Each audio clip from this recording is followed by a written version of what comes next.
Olá, seja bem-vindo a mais um vídeo dessa série. E você sabe, né, para você não perder nada, nenhuma novidade, nenhuma atualização do que eu coloco aqui, é só se inscrever no canal. Eu sou Laila Pires, do My English, trazendo para você o inglês do mundo real para te deixar mais confiante com o inglês que você fala. Se inscreva no canal. Saiba que toda semana tem uma aula grátis. E para participar, sabe o que você tem que fazer? É só enviar um e-mail para contato@lailapires.com com o assunto aula grátis que a gente entra em contato. Hoje nós vamos falar dos Modal Auxiliaries ou auxiliares modais. E vem cá, você conhece os Modal Auxiliaries? Sabe para que eles existem e como usá-los? Vamos dar uma resumida antes da gente falar no som de forma abreviada de cada um deles. Como o nome mesmo já diz, os auxiliares modais são verbos que acompanham o verbo principal dentro da frase. Eles expressam uma ideia particular e possuem mais de uma função, nos permitindo identificar um determinado aspecto gramatical em uma linguagem bem simples para você entender. Eles têm vários sentidos e têm uma função social, podendo indicar uma ideia de que algo é possível ou necessário, para falar de algo que é permitido ou proibido, de uma habilidade ou capacidade e ainda um conselho ou sugestão. Então acompanhe aqui comigo na tela quais são esses Modal Auxiliaries que a gente tanto fala. Todos eles aqui têm um uso específico e indicam uma determinada ideia. E olha esse último lá embaixo, sure. Nós não vamos falar sobre sure no vídeo de hoje e a sua forma abreviada. Por quê? Sure tem caído em desuso. Ele está ficando ultrapassado. E o nosso foco aqui é perceber como fazer as formas abreviadas do inglês falado. Mas para você não achar que eu estou excluindo o sure totalmente, vamos falar do seu significado. Sure é a substituição de will, que é um auxiliar de futuro, mas a gente só usa nas primeiras pessoas, I ou we. Normalmente, ele vem para fazer um oferecimento, você se oferece para fazer alguma coisa, você se coloca disponível para alguém. Olha esse exemplo em frase. Shall I open the window? Shall I open the window? Posso abrir a janela? Ou ainda, what time shall we meet? What time shall we meet?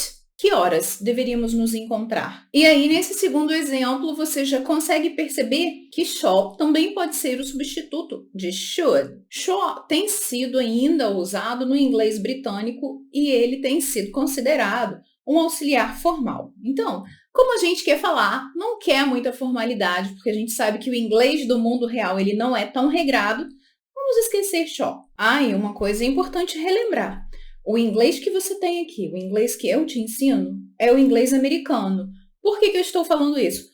Porque, às vezes, você vai chocar algumas pronúncias com o inglês que você aprende, se for um inglês diferente do americano. Por exemplo, se for o inglês britânico ou o inglês australiano. Você sabe que há aí uma diferença entre as pronúncias, né? Vamos começar falando de 3 auxiliares. Could, should, would. O que eles têm em comum? Essa parte do final, o LD. Esse L não vai ser pronunciado, ele é uma silent letter. Could, should, would. Cada um desses auxiliares expressa uma ideia. Could pode ser usado para permissão ou para possibilidade. Should, nós vamos usar para aconselhar. Então, ele vem no sentido de deveria. You should study a little more. Você deveria estudar um pouco mais. E would. Would é o que leva o verbo para o futuro do pretérito. Começou essa parte chata. Não. Would é o que dá a terminação aria, iria, iria aos verbos. Então, quando eu uso should, eu estou supondo algo, eu estou imaginando algo. Por exemplo, I'd travel if I had money. A abreviação de would é o apóstrofo D. Então, quando eu falo na primeira pessoa, I would, eu abrevio da forma I'd. E assim eu vou abreviando com todas as pessoas. You'd, he'd, she'd, it'd, we'd, they'd. Could e should não vão ter a forma abreviada se eles estão falando sobre situações do cotidiano. Mas, por exemplo, esses três auxiliares, could, should, would, eles podem falar sobre situações que teriam acontecido. E aí, por causa disso, junto a esses auxiliares, nós vamos acrescentar o have e mais o verbo principal no particípio do passado. Como assim? Por exemplo, eu poderia ter feito isso. Falando palavra por palavra, você tem a frase aqui. I could have done that. I could have done that. Só que na fala, nós vamos abreviar. Could have, could have. E você ainda vai ouvir coulda, coulda. Lembra que no inglês falado, alguns momentos nós usamos o som do schwa para reduzir algumas palavras ou reduzir alguns sons de vogal. É o que acontece aqui com o verbo have, que acaba sendo um auxiliar nessa estrutura. Então, eu poderia ter feito isso. I could have done that. I could have done that.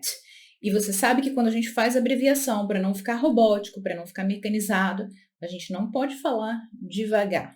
Quando eu falo devagar, não é a velocidade da fala em si, mas são as pausas que a gente faz no discurso. Então, por exemplo, eu não posso falar I could have done that. I could have done that. Não há uma pausa aí. Outro exemplo, a frase inteirinha no inglês escrito, falando palavra por palavra. They could have won the race. Eles poderiam ter ganho a corrida. They could have. Você sabe que pode ser could have ou ainda coulda. They could have won the race. They could have won the race. Não posso parar em coulda. They could have won the race. No. They could have won the race. They could have won the race. Ou they could have won the race. They could have won the race. Essa é a abreviação de could have. Agora, se nós formos falar de should, algo que deveria ter acontecido, a estrutura é a mesma.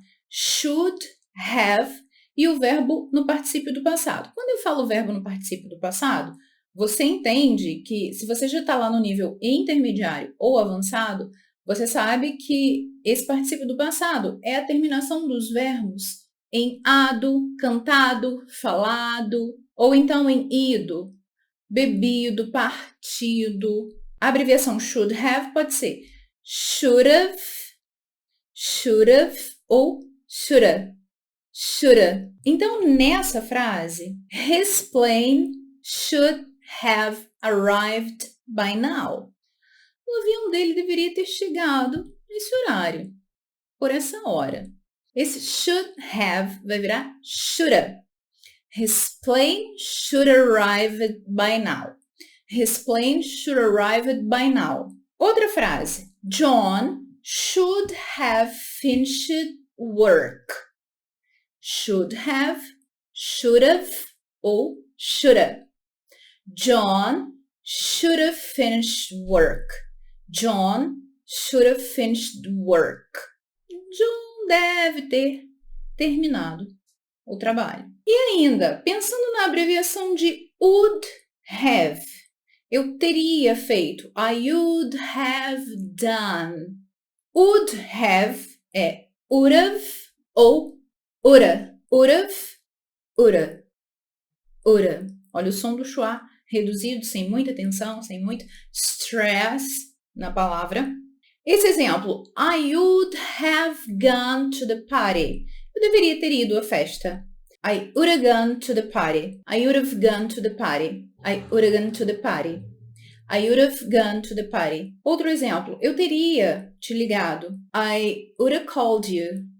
I would have called you. Ou I would have called you. Para esse vídeo não ficar muito longo, nós estamos falando de abreviação, né? O nosso foco aqui não é explicação e qual é a ideia de cada auxiliar. Suponho que você já entenda como usá-los. O nosso foco aqui é o inglês falado, o inglês do mundo real. A abreviação de would not, wouldn't, might not, mightn't, might not, mightn't, mightn't. Lembra que esse som diferenciado é o glottal stop que a gente faz aqui, mightn't.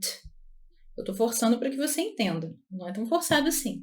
Mightn't, must not, mustn't, mustn't, mustn't. A mesma coisa com mightn't, mustn't. O T do meio, ele não sai, ele fica preso. Mustn't, mightn't. A forma abreviada de will not, você sabe que é won't. Can, not, can't. Mas você ainda vai ouvir algumas pessoas falando cannot. A forma abreviada de may not, ela no inglês falado não existe também. O may vai ficar separado. May not, may not. O T do final, a gente não precisa pronunciar. May not. Então, vamos lá. Estruturando tudo que a gente conversou aqui hoje, para você organizar as suas ideias, nós fizemos frases com os auxiliares modais. E o nosso foco principal nem foi tanto falando sobre situações mais comuns, mas nós falamos sobre situações hipotéticas e por causa disso, nós usamos os auxiliares com um outro auxiliar, have, para falar sobre essas situações hipotéticas e por causa disso, o verbo foi para o particípio do passado. Então, a estrutura da frase, de todas as frases que nós vimos aqui, ela começou com uma pessoa, depois veio o auxiliar modal, seja could, should, would, may, might, o have e mais um verbo principal no particípio do passado. E aí, só para relembrar, vamos falar da forma negativa. Could not have, couldn't. Should not have, shouldn't. Must not have, mustn't. Mustn't. Would not have, wouldn't. Might not have, mightn't. Você sabe que é could have ou coulda. Should have, should've ou shoulda. Must have, must've or must've.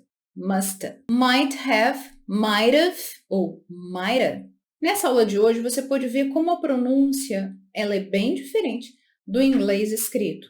Volta o vídeo se você achar necessário, preste atenção nas frases, nos exemplos, vai treinando. No início pode parecer um pouco esquisito, mas depois você vai pegando o jeito, vai ficando menos mecanizado e mais parecido com o inglês do mundo real. O único jeito de aperfeiçoar a fala é ouvindo e reproduzindo do mesmo jeito que o inglês é falado.